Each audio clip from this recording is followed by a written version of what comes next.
Те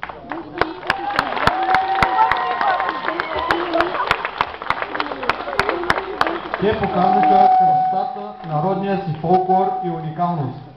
Днес нашите съученици, участници в фолклорния танцов състав към Народно читалище Иван Вазов, град Сопот, са на турне в Гърция.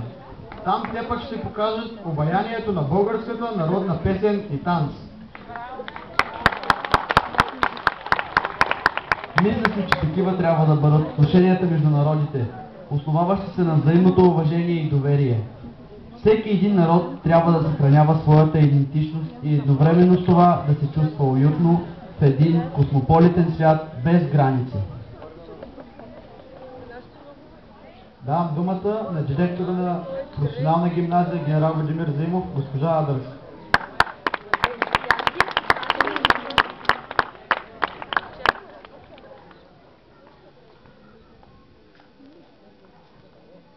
Уважаема госпожа Лилия Анатолиевна, скъпи деца, участници в концерта, скъпи ученици и колеги, за пореден път видяхме, че няма по-красиво на тази земя от славянските деца. Българските и руските все са славянски. Ние сме най-хубавата част от света и нека да аплодираме тази.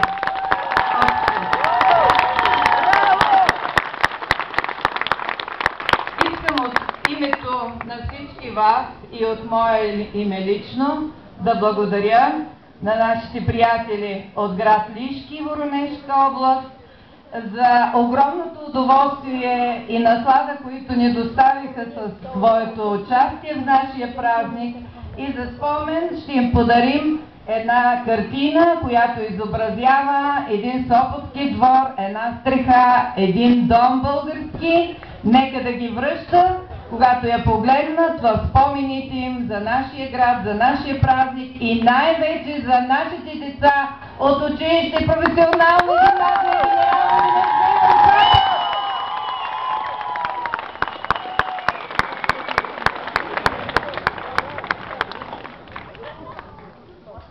И госпожа Анатолиевна иска да каже нещо за нас.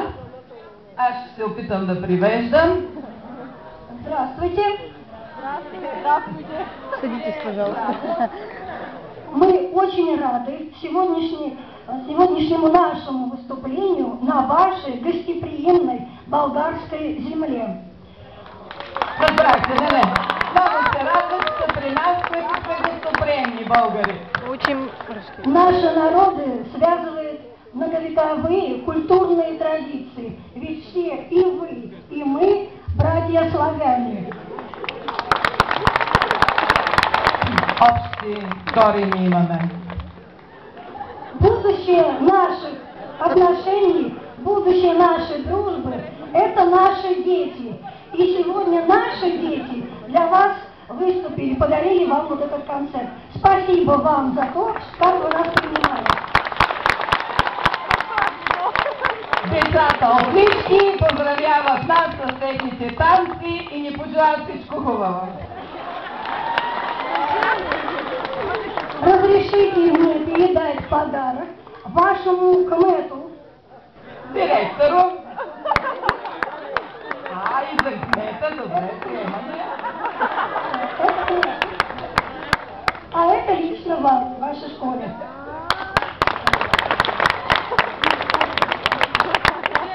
Спасибо.